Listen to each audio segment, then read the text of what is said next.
Hello दोस्तों, welcome back to my YouTube channel. आज इस वीडियो में हम देखेंगे कि पिछले साल वर्ष 2023 में क्लास 10th का बोर्ड का पेपर कैसा आया था। अगर आप ये जानना चाहते हो कि बोर्ड का पैटर्न क्या होता है, बोर्ड का पेपर कैसा आता है, तो इस वीडियो में हम पिछले साल का पेपर का सॉल्यूशन करेंगे और वीडियो में एंड तक बने रहें। माध्यमिक शिक्षा board Rajasthan mathematics old paper.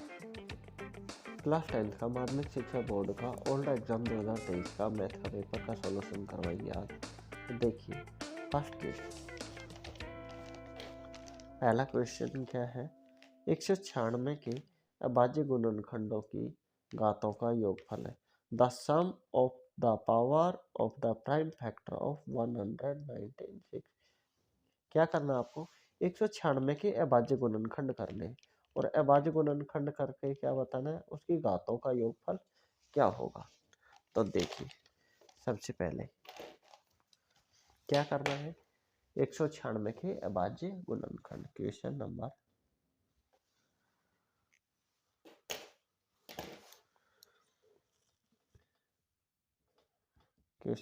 First, 196 के अभाज्य गुणनखंड।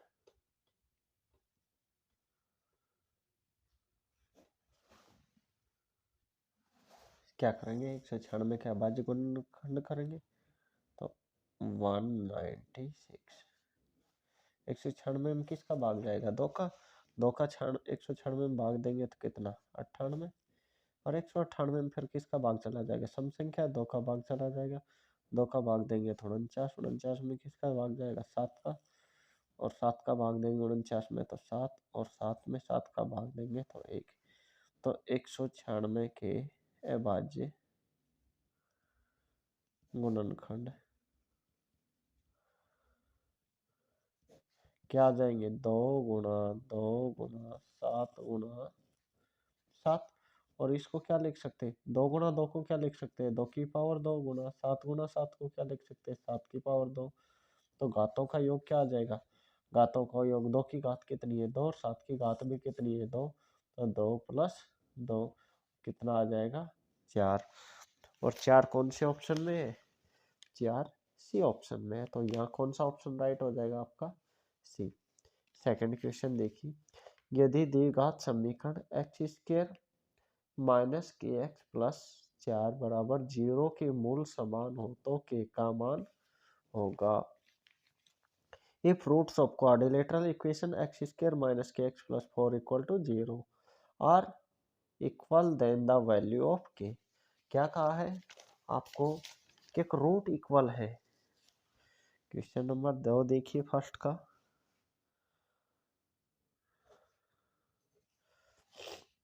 सेकंड क्या कह रहा है कि रूट इक्वल है, मूल क्या है, समान है। द्विघात समीकरण क्या दिया गया है, x² माइनस kx+4 बराबर 0, मूल समान है। मूल समान है तो क्या हो जाएगा, मूल समान है तो d बराबर 0 हो जाएगा, विभक्ति का d क्या हो जाएगा, 0 के समान।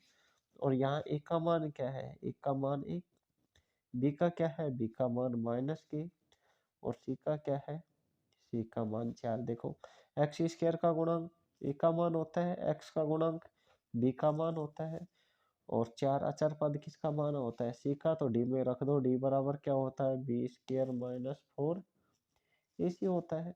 तो b² का मान तो क्या है, b का मान -k, तो -k का होल स्क्वायर -4 इंटू a का मान 1 इंटू c का मान 4। तो क्या हो जाएगा, -k² - 4 को 4 से गुणा करेंगे 16 इक्वल टू किसके लगा देंगे, d का मान 0 होता ही है, तो d का मान 0 इक्वल टू 0। और k का होल स्क्वायर करेंगे तो क्या आ जाएगा, प्लस का k², और k² 16 को इधर पक्षांतर करके ले जाएंगे तो प्लस का 16, और k बराबर क्या आ जाएगा, k² बराबर 16 और k बराबर √16, और के का मान कितना आ जाएगा 4। के की वैल्यू कितनी आ गई 4। तो कौन सा ऑप्शन आ जाएगा? और किस में आएगा? जब रूट निकालोगे तो प्लस माइनस में। और ये कौन से ऑप्शन में दिया हुआ है? ये ऑप्शन दिया हुआ है डी। नेक्स्ट देखिए,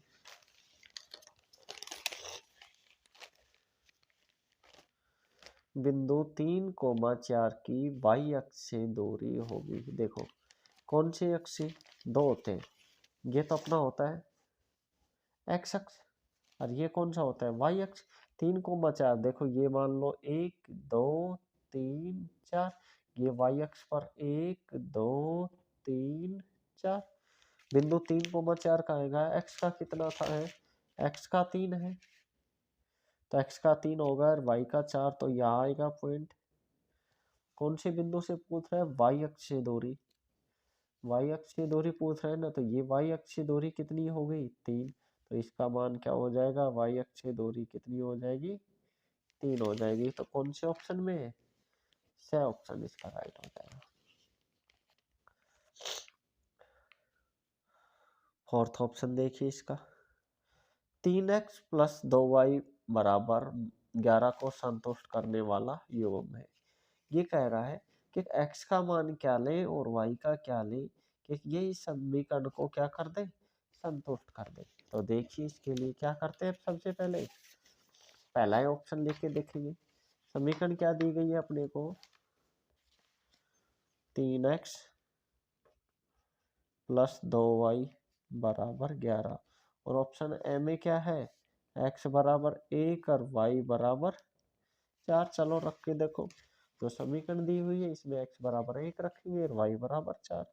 तो 3 गुणा x के स्थान पर क्या रखेंगे? 1, प्लस 2 गुणा y के स्थान पर 4 रखेंगे, बराबर 11।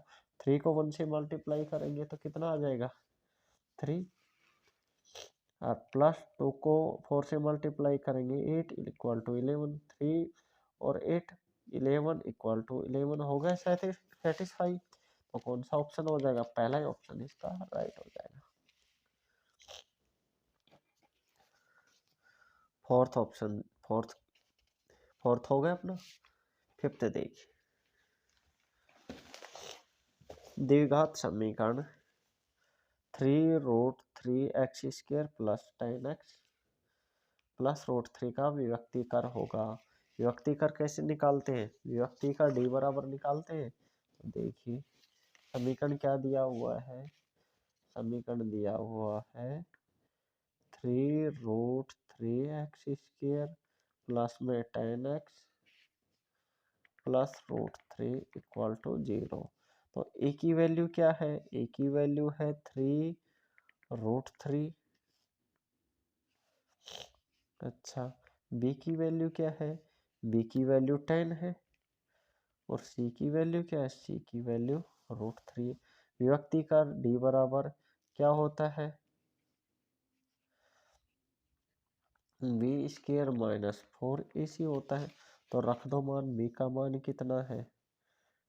10 का होल स्क्वायर माइनस 4 इंटू ए का मान क्या है? 3√3, और सी का मान क्या है? √3। तो 10 का होल स्क्वायर कितना हो जाएगा? 100 माइनस 4।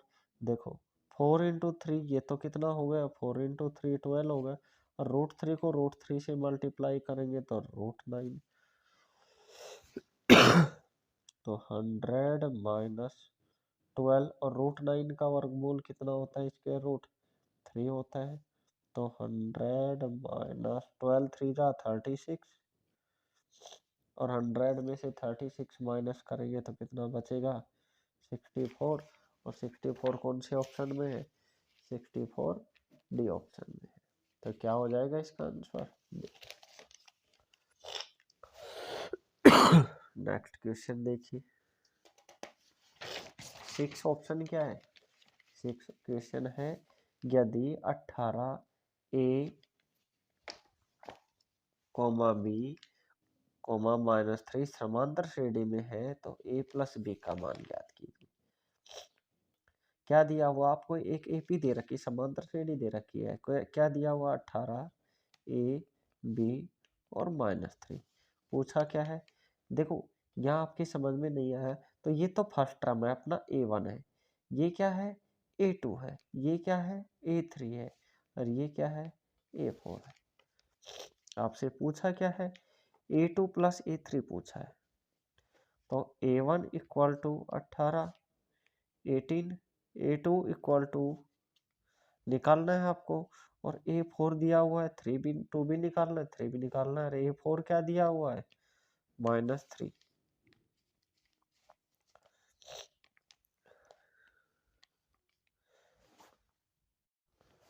अपने को क्या निकालना है, देखो an nवीं टर्म निकालने का फॉर्मूला क्या होता है, an बराबर a plus n minus 1 into D होता है।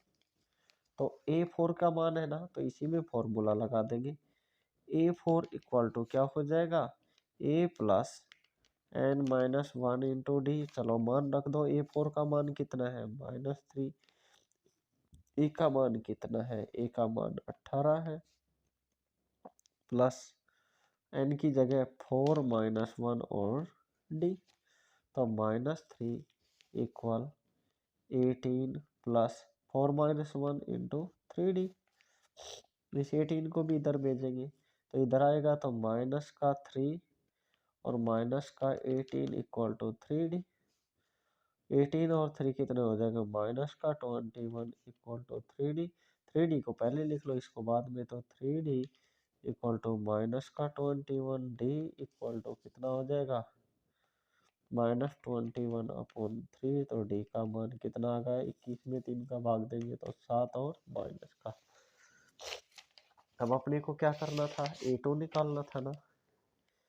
A2 क्या होता है a प्लस डी होता है, तो a का मान कितना है 18, प्लस में d का मान कितना है माइनस में 7, अभी निकाला है, d का मान ये रहा माइनस में 7।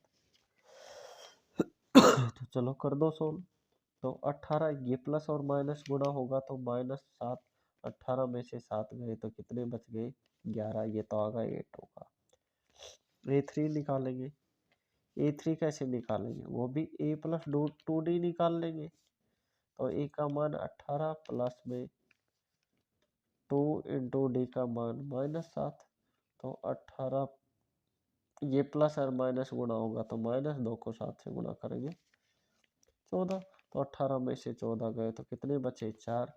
तो A2 क्या दिया हुआ है अपने को, A2 की जगह A दिया हुआ है और A3 की जगह B दिया हुआ है, तो ये तो मान किसका हो जाएगा A का, और ये किसका हो जाएगा B का। A इक्वल टू 11 और B इक्वल टू कितना हो जाएगा 4, दोनों का योग कर दो, A प्लस बी पूछा था तो A प्लस बी बराबर 11 प्लस 4 कितना आ जाएगा 15। कौन से ऑप्शन में है, तो सी ऑप्शन इसका राइट हो जाएगा। नेक्स्ट क्वेश्चन देखिए, नेक्स्ट क्या है, 3 sec 45 डिग्री और cos 45 डिग्री का मान पूछा। 3 sec 45 और cos 45 का मान, तो 3 sec 45 डिग्री और cos 45 डिग्री, चलिए मान रखते हैं, तो 3 इंटू sec 45 का मान कितना होता है √2 और cos 45 का मान कितना होता है 1/√2, तो √2 से √2 कट जाएगा, 3 को 1 से गुणा करेंगे तो क्या आ जाएगा 3, और कौन सा ऑप्शन राइट हो जाएगा इसमें, द ऑप्शन राइट हो जाएगा। नेक्स्ट क्वेश्चन देखिए,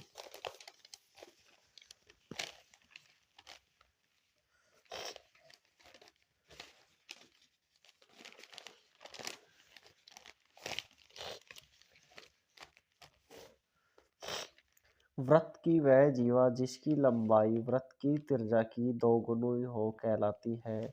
देखिए ये एक वृत्त है और ये क्या है इसकी त्रिज्या रेडियस है। अब ये कह रहा है यह जीवा जो त्रिज्या की 2 गुनी है, मतलब यहाँ से यहाँ तक ये भी रेडियस है, ये भी रेडियस है, ये जीवा ही होगी ना ये भी। ये पूछा है ये क्या कहलाती, जो जीवा वृत्त के केंद्र से होकर गुजरती है वह क्या कहलाती है? व्यास कहलाती है। तो क्या हो जाएगा इसमें आपको आंसर व्यास क्या हो जाएगा। एक वृत्त की त्रिज्या 3.5 सेमी है तो वृत्त की परिधि होगी। त्रिज्या दी हुई है, परिधि पूछ रहा है, तो परिधि निकाल देंगे। परिधि कैसे निकालेंगे? देखिए, वृत्त की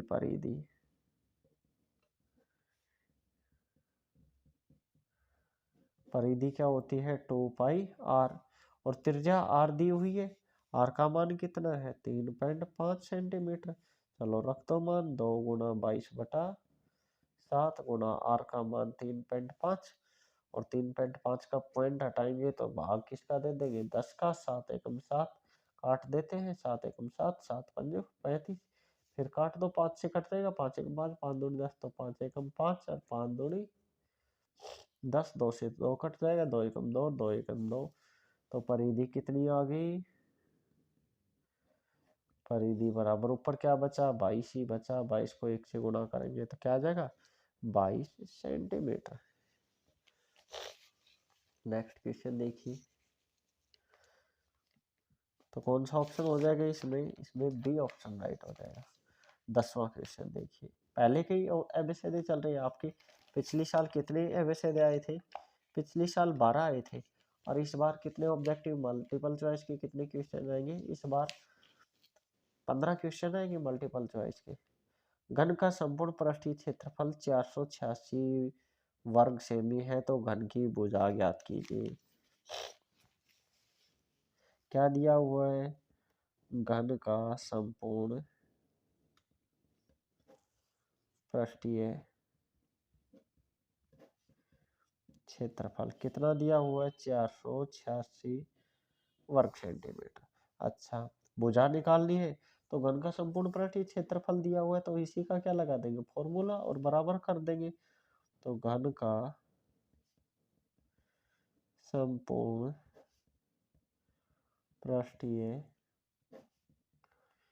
क्षेत्रफल बराबर क्या होता है? 6 गुणा भुजा का होल स्क्वायर। 6 गुणा भुजा स्क्वायर होता है, तो 6 गुणा भुजा स्क्वायर किसके बराबर हो जाएगा? 486 के। 486 दिया हुआ है तो इसके बराबर कर देंगे, और भुजा निकालेंगे तो इधर 6 गुणा में है तो इधर जाएगा तो किस में? भाग में जाएगा। तो 486 भाग 6, 6 से काट देंगे, 6 एकम 6, 6 8 48 और 6 एकम 6। भुजा स्क्वायर बराबर कितना आ गया?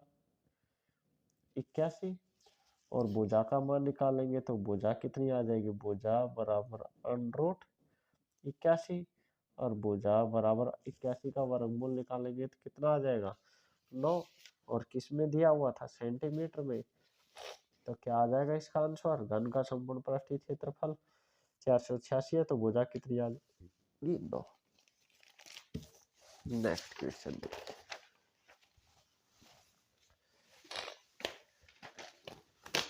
नेक्स्ट क्वेश्चन क्या है? 1 टन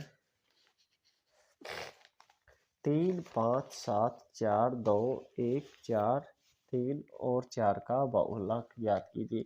अच्छा सवाल है, इम्पोर्टेंट सवाल है, इस बार भी आने की पूरी संभावना है। ये मानकर चलो, ये एक ऐसा क्वेश्चन आपको बोर्ड के पेपर में जरूर देखने को मिलेगा। बंटन दिया हुआ है, बहुलक पूछा है, जिसकी बारंबारता सर्वाधिक होती है, जो अंक सबसे ज्यादा बार आता है वही क्या कहलाता है? बहुलक कहलाता है। तो देखिए इसमें सबसे ज्यादा बार कितने कौन आया है?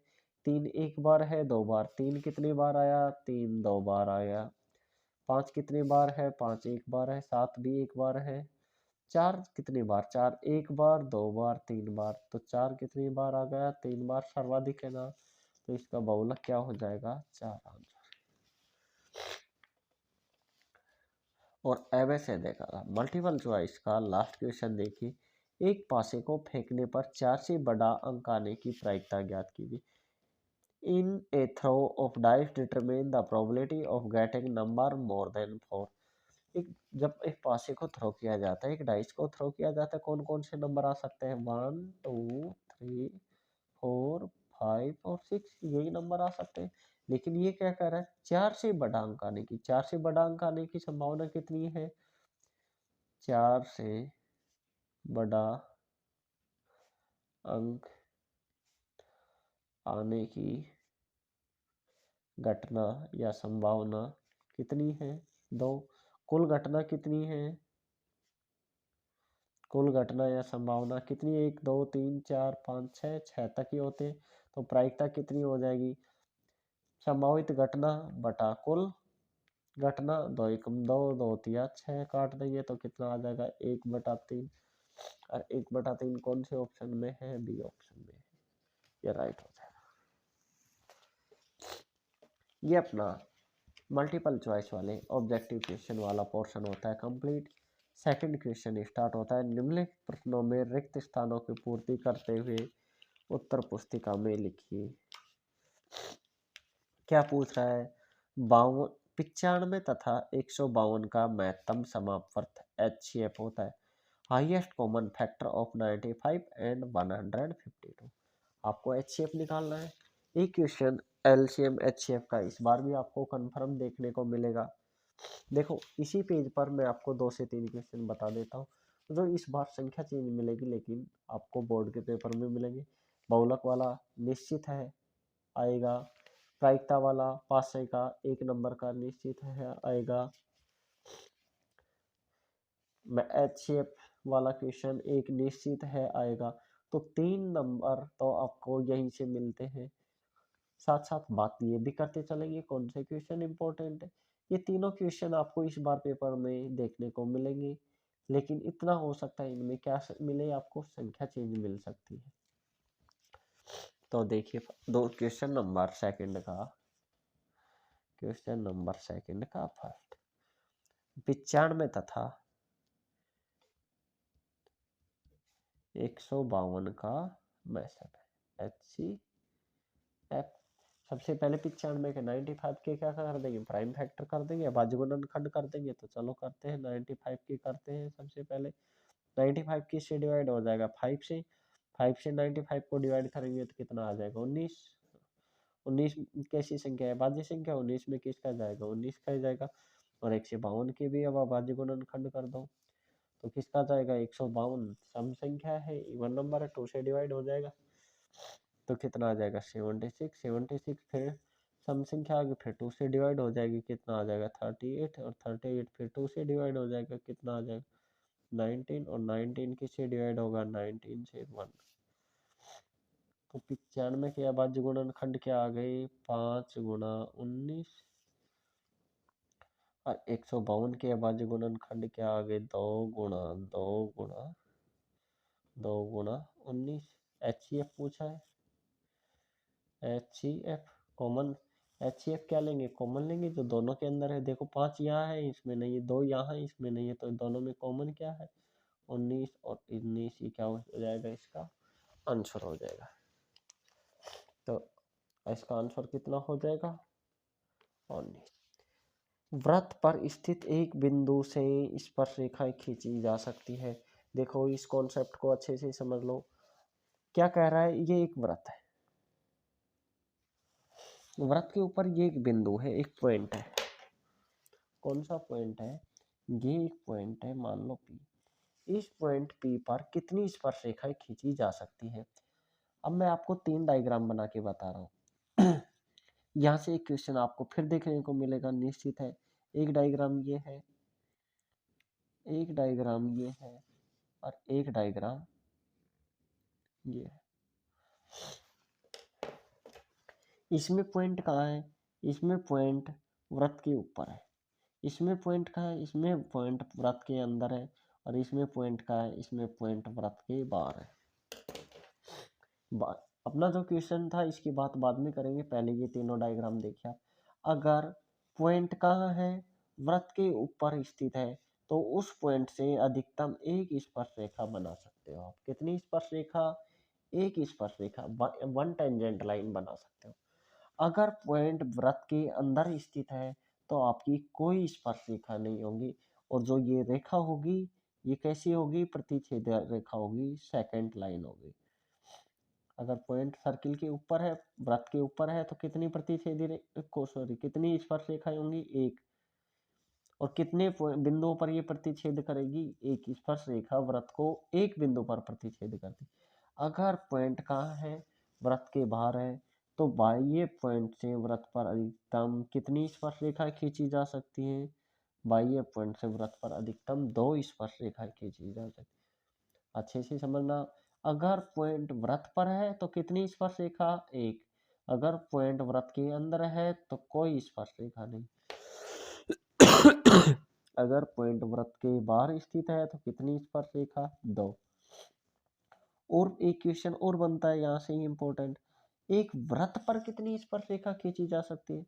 तो एक वृत्त पर अनंत रेखा स्पर्श रेखा खींची जा सकती है। बात करें पॉइंट की, पॉइंट अंदर है तो कोई स्पर्श रेखा नहीं, पॉइंट बाहर है तो 2 स्पर्श रेखा, पॉइंट वृत्त के ऊपर है तो 1 स्पर्श रेखा, और पॉइंट ये पूछे कि एक वृत्त पर कितनी स्पर्श रेखा खींची जा सकती है, तो वो क्या हो जाएगा? अनंत हो जाएगा। अब देखो इस क्वेश्चन में पॉइंट कहाँ था अपना? वृत्त पर स्थित एक बिंदु से, मतलब ये पॉइंट कहाँ है? वृत्त पर स्थित है। और अभी मैंने बताया था वृत्त पर स्थित बिंदु से कितनी स्पर्श रेखाएं खींची जा सकती है? एक। तो इसका आंसर क्या हो जाएगा? नेक्स्ट क्वेश्चन देखिए।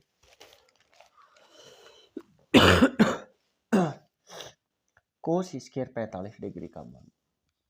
देखो कोस स्क्वायर 45 डिग्री का मान आपको नहीं मालूम, लेकिन टेबल तो आपने अच्छे से याद कर रखी है। अगर अभी भी आपने टेबल याद नहीं की है तो प्ले लिस्ट में जाइए, और प्ले लिस्ट में डिस्क्रिप्शन में प्ले लिस्ट दी हुई है, और प्ले लिस्ट में टेबल कैसे लर्न करते हैं इसका वीडियो डाला हुआ है, आप वहाँ से समझ कर टेबल लिखना सीख सकते हैं। तो कोस स्क्वायर 45 डिग्री, आपके पास टेबल में कोस स्क्वायर 45 डिग्री का मान तो नहीं है, लेकिन कोस 45 डिग्री का मान तो है। कोस 45 डिग्री का मान क्या होता है? 1/√2। और कोस का स्क्वायर है तो इसका भी स्क्वायर लगा दो। अगर स्क्वायर करेंगे तो 1 का स्क्वायर करेंगे तो क्या हो जाएगा? 1। और √2 का स्क्वायर करेंगे तो स्क्वायर भी हट जाएगा, रूट भी हट जाएगा, कितना आ जाएगा? 2। तो कोस स्क्वायर 45 डिग्री का मान कितना हो जाएगा? 1/2। वृत्त तथा उसकी स्पर्श रेखा के उभयनिष्ठ बिंदु को क्या कहते हैं? बताइए। स्पर्श बिंदु, वृत्त तथा उसकी स्पर्श रेखा के उभयनिष्ठ बिंदु, जैसे कि ये एक वृत्त था और ये इसकी स्पर्श रेखा के उभयनिष्ठ बिंदु को क्या कहेंगे? स्पर्श बिंदु कहेंगे। क्या कहेंगे? स्पर्श बिंदु। तो यहाँ क्या आ जाएगा? स्पर्श बिंदु। 5,7। नेक्स्ट क्वेश्चन क्या है? 5,7,9, x का समांतर माध्य 9 है, तो x का मान ज्ञात कीजिए। कैसे निकालेंगे? आंकड़े 2 प्रकार के होते हैं, एक तो वर्गीकृत आंकड़े और एक अवर्गीकृत। तो ये अवर्गीकृत का क्वेश्चन दिया हुआ है। क्या क्या संख्याएं हैं? 5,7,9 और x का माध्य कितना दिया हुआ है? 9। तो अवर्गीकृत आंकड़ों का माध्य कैसे निकालते हैं?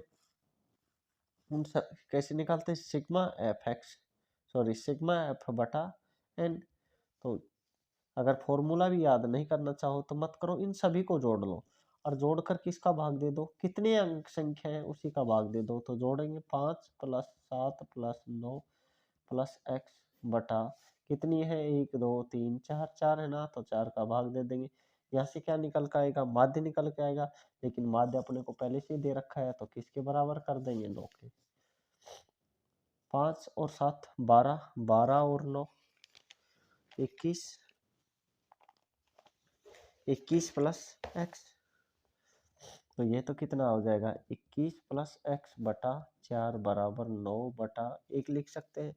वज्र गुणा कर दो, वज्र गुणा करेंगे तो ये 1 से गुणा होगा तो 21 + x ही होगा, और 9 को 4 से गुणा करेंगे तो कितना हो जाएगा? 36।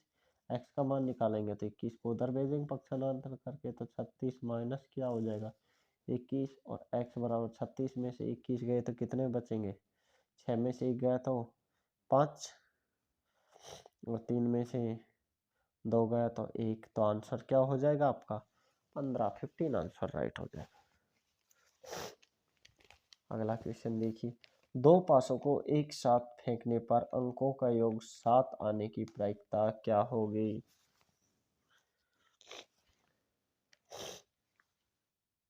देखो, दो पासे को एक साथ उछाला जाता है ना, तो ये कह रहा है अंकों का योग 7 आने की प्रायिकता क्या होगी? हो सकता है पहले पासे में एक आ जाए, दूसरे में भी क्या आ जाए, एक। पहले में एक आ जाए, दूसरे में दो आ जाए, पहले में एक आ जाए, दूसरे में तीन आ जाए, पहले में एक आ जाए, दूसरे में चार आ जाए, पहले में एक आ जाए, दूसरे में पाँच, और पहले में एक आ जाए, दूसरे में छः। ये संभावना हो सकती है। इसी प्रकार क्या हो जाएगी, पहले में दो आ जाए, दूसरे में एक, पहले में दो, दूसरे में दो, पहले में दो, दूसरे में तीन। इस प्रकार करके कुल कितनी संभावना हो जाएगी? इस प्रकार के कुल 36 संभावना हो जाएगी। मैं पहले फटाफट ये संभावना लिख देता हूँ। 2 3, 2 4, 2 5, 2,6।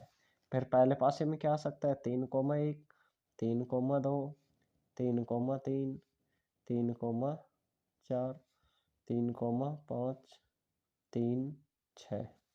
और क्या आ सकता है, पहले में चार आ जाए, दूसरे में एक आ जाए, पहले में चार, दो, चार, तीन, चार, चार, चार, पाँच, और चार, छः। पहले में पाँच आ सकता है, दूसरे में एक, पाँच, दो, पाँच, तीन, पाँच, चार, पाँच, पाँच, और पाँच, छः। पहले में छः आ जाए, दूसरे में एक, छः, छः, दो, छः, तीन, छः, चार, छः, पाँच, और छः, छः। अब देखिए, कुल संभावना, कुल घटनाएं तो ये होगी।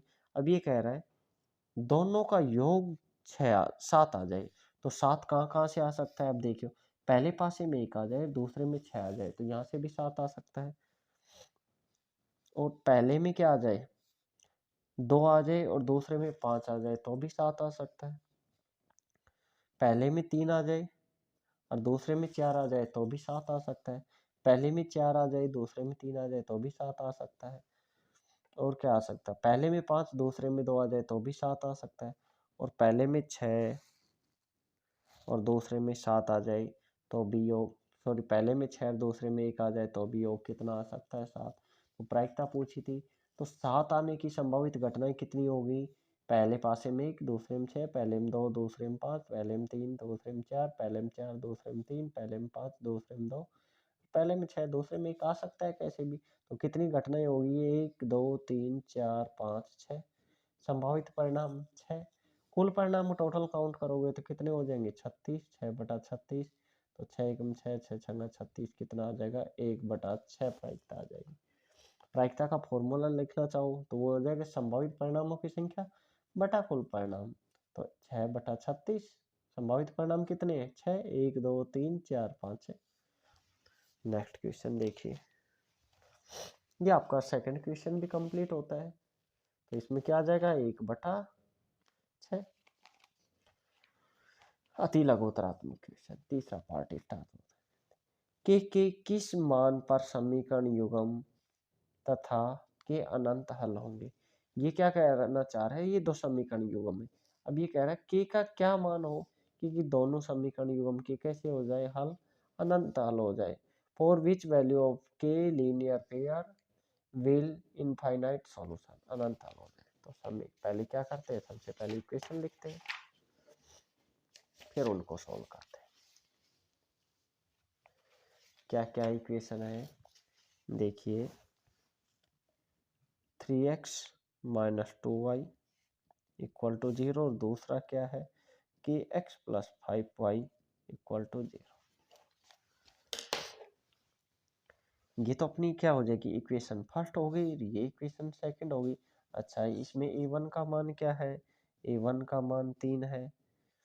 अच्छा, a2 का मान, b1 का मान क्या है, b1 का मान -2 है, और c1 का मान 0 है।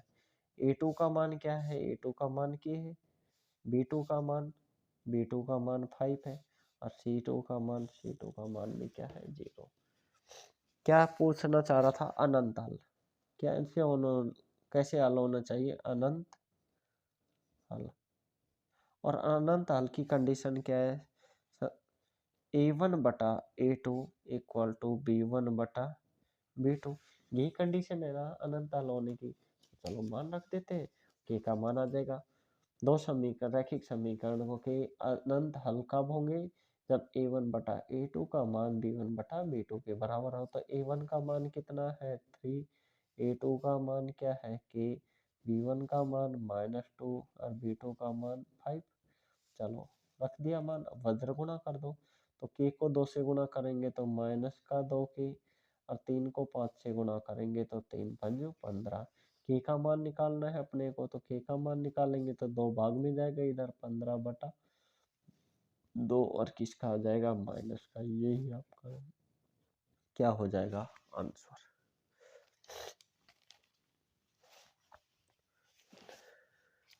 नेक्स्ट देखिए, द्विघात समीकरण ax² plus bx plus c equal to 0 के मूल ज्ञात करने का श्रीधराचार्य सूत्र लिखिए। एक नंबर का है, फॉर्मूला पूछ सकता है। तो क्या होता है श्रीधराचार्य सूत्र? ये कौन सा था? तीसरा क्वेश्चन चल रहा है और तीसरे का ये दूसरा है। श्रीधराचार्य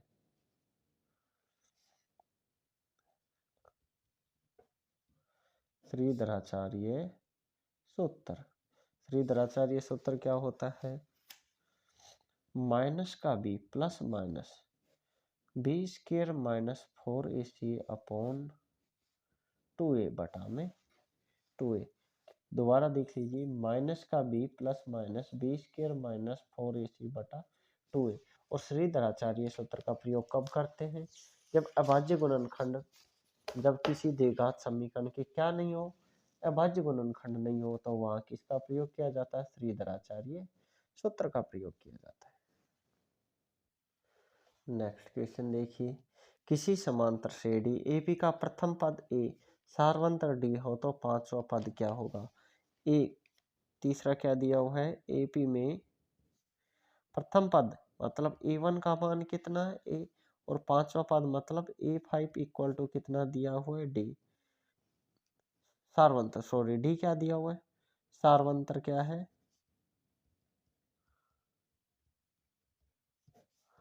D दिया हुआ है। पांचवा पद पूछा है ना, तो पांचवा पद कैसे निकालेंगे? A5, और A5 कैसे निकालेंगे? A+4D। तो निकाल रख दो मान, A का मान कितना है A+4 इंटू D, सार्वंतर D दे रखा है।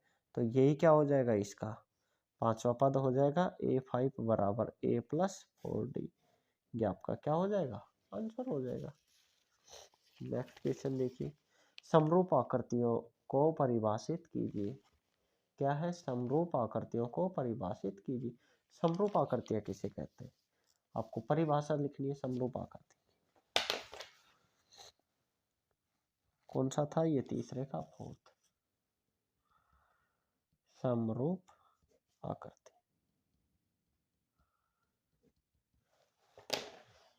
वे आकृतियां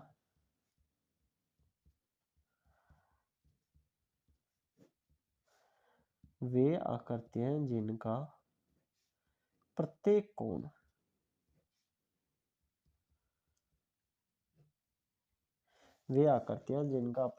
कोण समान हो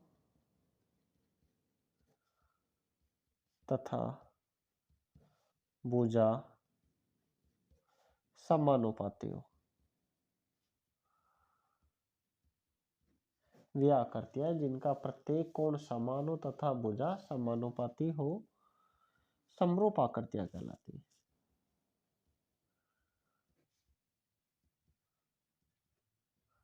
कैसी आकृतियां कहलाती है? समरूप आकृतियां कहलाती है। ये आपकी समरूप आकृति की क्या होगी परिभाषा। चलो दो डायग्राम भी बना देते हैं।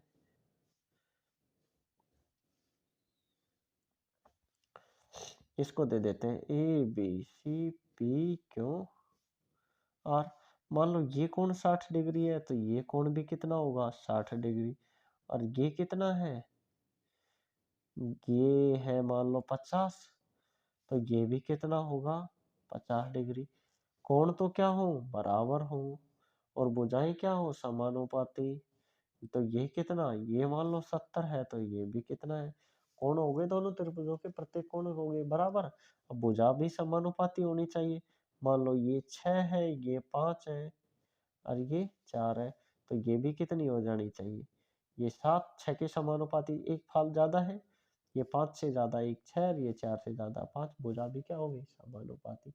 ये आकृतियां क्या कहलाती है, समरूप आकृति कहलाती। कोण तो क्या हो, बराबर, तथा भुजा क्या हो, समानुपाती, समरूप आकृतियां कहलाती। नेक्स्ट क्वेश्चन देखिए, 2 tan 30 degree upon 1 minus tan square 30 degree का मान ज्ञात कीजिए।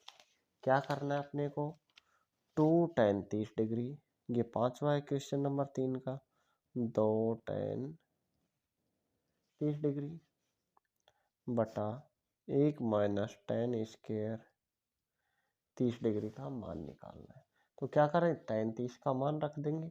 tan 30 का मान क्या होता है, 1/√3 होता है ना, तो चलो इसकी जगह मान रख दो, 2 गुणा tan 30 की जगह 1/√3 अपॉन 1 माइनस tan 30 की जगह 1/√3 का होल स्क्वायर। तो 2 को 1 से गुणा करेंगे तो 2/√3 बटा 1 माइनस 1 का होल स्क्वायर करेंगे तो 1, और √3 का होल स्क्वायर करेंगे तो कितना आ जाएगा, √3 का होल स्क्वायर 3 आ जाएगा। √3 का स्क्वायर करेंगे तो √9, और √9 का वर्गमूल निकालेंगे तो 3, इसको 3/1 लिख सकते हैं। तो 2/√3 बटा में क्या लिख सकते हैं, इसमें 3 लघुत्तम ले लेंगे, यहाँ से दोनों में 3 लघुत्तम आ गया, 3 में 1 का भाग देंगे तो 3, और 3 को 1 से गुणा करेंगे तो 3 माइनस 1, तो कितना आ जाएगा, ये तो 2/√3 बटा 3 में से 1 गया तो 2/3। चलो इसको सोल्व कर दो, तो ये तो ऊपर तो क्या आ जाएगा, 2/√3, ये 3 ऊपर चला जाएगा गुणा होके, 3 बटा क्या आ जाएगा, 2, 2 से 2 कट गया, और क्या आ गया आंसर, 3/√3। और नीचे जब रूट में संख्या आ जाती है तो उसको नीचे से रूट हटाते हैं, और नीचे से रूट कैसे हटाते हैं, उसका परमीकरण करके। चलो तो इसका अब क्या कर दें, परमीकरण कर दो। परमीकरण कैसे करते हैं, परमीकरण करते हैं, इसकी जो नीचे वाली संख्या है जो रूट में, उसी से गुणा कर देते हैं और उसी से क्या कर देते हैं, भाग कर देते हैं। तो 3 को √3 से गुणा करेंगे तो कितना आ जाएगा, 3, और √3 को √3 से गुणा करेंगे तो √9, और √9 का वर्गमूल क्या होता है, 3/3, ऊपर क्या है, √3 भी है, 3√3 आएगा, सॉरी, हाँ, 3 को √3 से गुणा करेंगे तो 3√3, और √3 को √3 से गुणा करेंगे तो √9। तो ऊपर तो 3√3 और नीचे √9 का वर्गमूल करेंगे तो क्या आ जाएगा, 3। अब ये 3 से 3 कट गया, क्या आ गया मान, √3, आपका क्या आ गया, √3 आंसर आ गया। नेक्स्ट क्वेश्चन देखिए, छठा, √1 माइनस कोस स्क्वायर थीटा का मान थीटा इक्वल टू 60 डिग्री पर ज्ञात कीजिए। क्या है,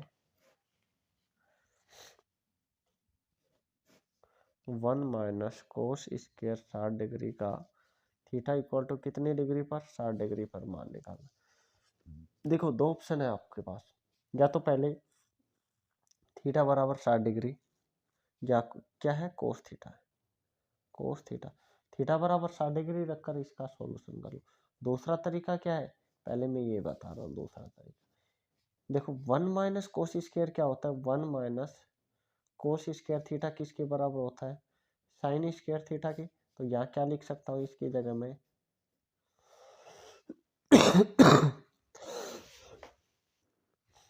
1 माइनस कोस स्क्वायर थीटा की जगह क्या लिख सकता हूँ, साइन स्क्वायर थीटा लिख सकता हूँ। अब देखो रूट और स्क्वायर दोनों कट जाएंगे तो क्या हो जाएगा, यहाँ साइन थीटा, और थीटा का मान कितना है, 60 डिग्री, तो 60 रख दिया थीटा की जगह 60, तो साइन 60 का मान क्या होता है, √3/2 होता है। ये क्या आपका हो जाएगा, आंसर हो जाएगा, छोटा सा इजी सा। या फिर क्या कर सकते हो, आप इसमें 60 डिग्री रख सकते हो, कोस 60 का मान क्या होगा, 2/√3, और उसका वर्गमूल में से क्या कर सकते हो, सोल्व कर सकते हो। नेक्स्ट क्वेश्चन देखिए, 10 मीटर ऊंची मीनार के शिखर से पृथ्वी पर एक बिंदु का अवनमन कोण 30 डिग्री है, तो बिंदु की मीनार के आधार से दूरी कितनी होगी। डायग्राम बनाते हैं। चलो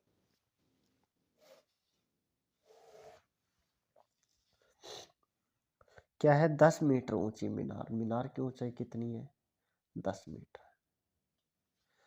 के शिखर से पृथ्वी पर एक बिंदु का अवनमन कोण, ये मीनार का शिखर है, मान लो पृथ्वी पर ये एक बिंदु है, इसका अवनमन कोण है, तो ये कोण हो जाएगा, और ये कोण कितना दिया हो, ये अपना पृथ्वी तल हो जाएगा, ये कोण कितना दिया हुआ है, 30 डिग्री।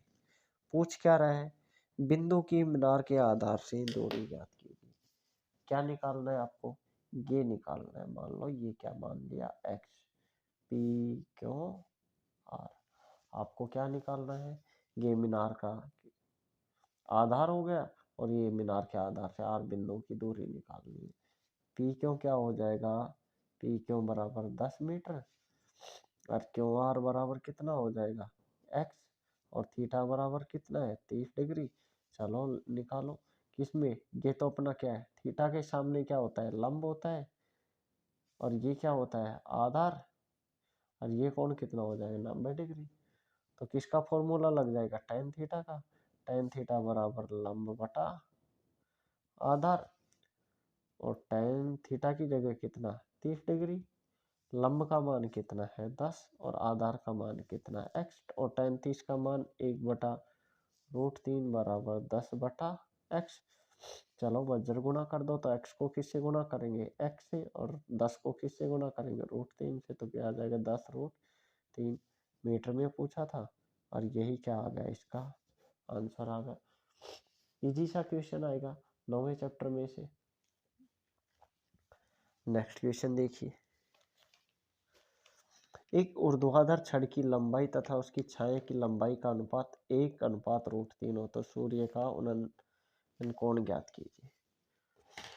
जैसे कि देखिए, माना है कि ये एक छड़ है, अब इधर सूरज है, क्या है, इधर सूरज है, और सूरज का प्रकाश इस पर पड़ेगा, तो इधर छाया बनेगी, और छाया यहाँ तक बन रही है, कहाँ तक बन रही है, यहाँ तक। क्या कह रहा है, ऊर्ध्वाधर छड़ की लंबाई तथा उसकी छाया की लंबाई, छड़ की लंबाई 1 है, तो छाया की लंबाई कितनी है, √3। ये मान लो 1 है, तो ये कितनी है, √3। और ये क्या बन गया, एक त्रिभुज बन गया।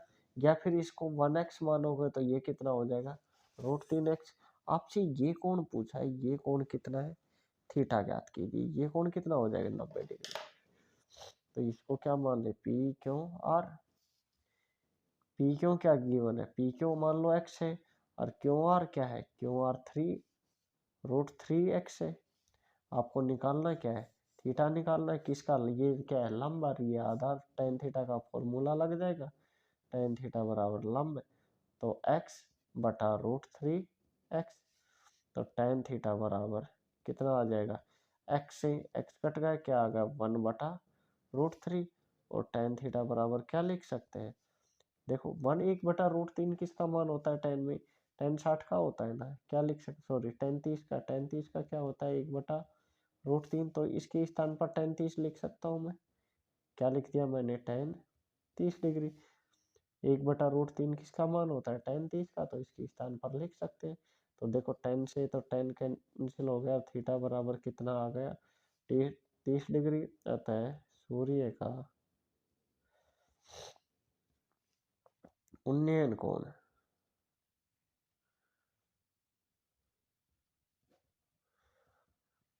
बराबर कितना आ गया, 30। नेक्स्ट क्वेश्चन क्या है, 3 सेमी त्रिज्या लेकर एक वृत्त बनाई तथा केंद्र O से 5 सेमी दूरी पर स्थित बिंदु P से वृत्त की 2 स्पर्श रेखाएं खींचिए और उनका माप लिखिए। ये क्वेश्चन आपके सिलेबस में क्या हो गया, हट चुका है। इस बार ऐसा क्वेश्चन आपके सिलेबस में नहीं है, तो इस क्वेश्चन को छोड़ते हैं। चलो नेक्स्ट क्वेश्चन पे देखिए।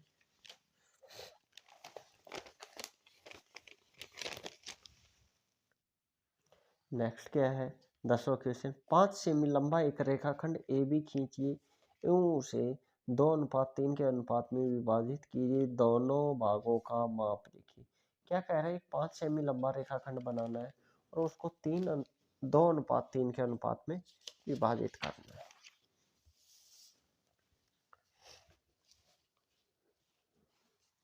कौन सा नंबर है, 10 नंबर।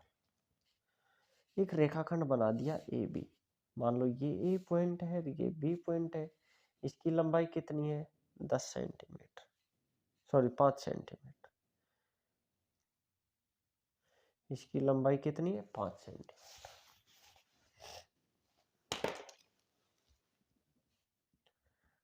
5 सेंटीमीटर, इसको किस अनुपात में काटा गया था, इसको 2:3 में।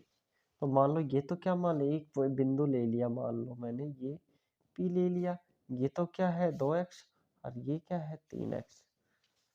तो दोनों भागों की माप पूछी थी, AP पूछा है और क्या पूछा है, PB पूछा है। चलो निकालते हैं, AP निकालेंगे, सबसे पहले क्या निकालेंगे, AP निकालेंगे।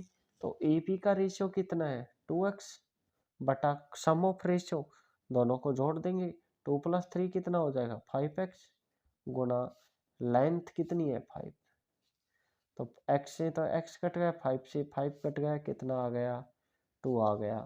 अब इसी प्रकार PV निकालेंगे, तो PV इक्वल टू, PV का रेशियो कितना है, PV का रेशियो 3x है, तो 3x बटा सम ऑफ रेशियो, तो 2x + 3x, दोनों रेशियो का अनुपातों का योग, तो 5x गुना कुल रेखाखंड की लंबाई कितनी है 5, तो x से x कट गया, 5 से 5 कट गया, कितना आ गया 3।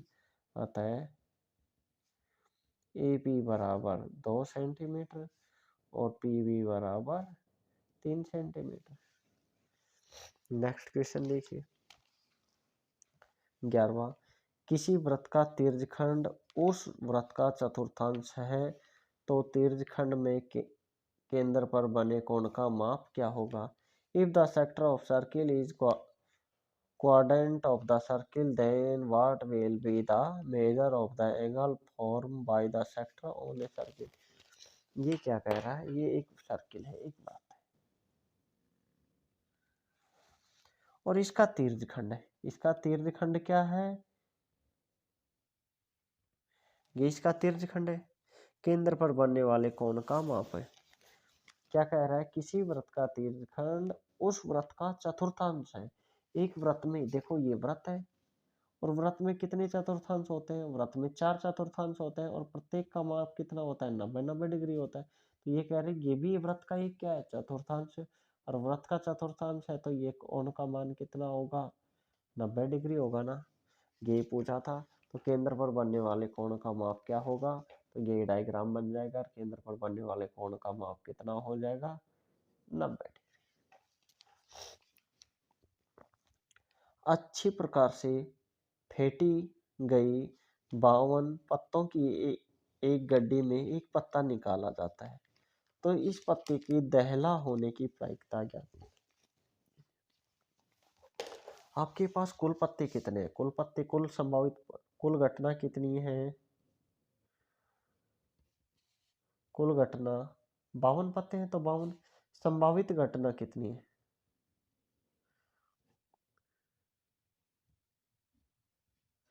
देखो दहले, दहले की बात कर रहा है, दहले पूरे ताश के 52 पत्तों में कितने होते हैं, दहले 52 ताश के पत्तों में 4 होते हैं, तो कितने होते हैं 4।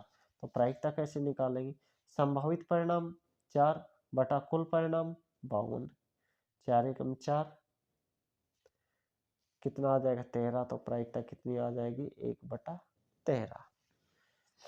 देखो 4 टाइप के पत्ते होते हैं, और प्रत्येक प्रकार के पत्तों में एक दैला होता है, 10 नंबर का होता है, तो कुल दैलों की संख्या कितनी होगी 4, और कुल पत्ते कितने 52, तो प्रायिकता कितने हो जाएगी, संभावित परिणाम बटा कुल परिणाम, तो 1/13 कितना आ जाएगा 4 आंसर, सॉरी 1/13 आ जाएगा आंसर।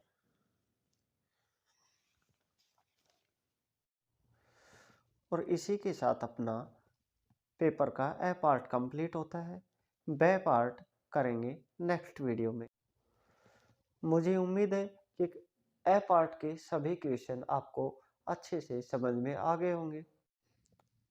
अगर वीडियो अच्छा लगा हो तो लाइक कीजिए और चैनल को सब्सक्राइब कीजिए हम आगे भी इसी प्रकार के वीडियो लाते रहेंगे। फिलहाल दोस्तों इस वीडियो में इतना ही, आगे मिलते हैं नेक्स्ट वीडियो में। Thank you. वीडियो को ज़्यादा से ज़्यादा शेयर कीजिए।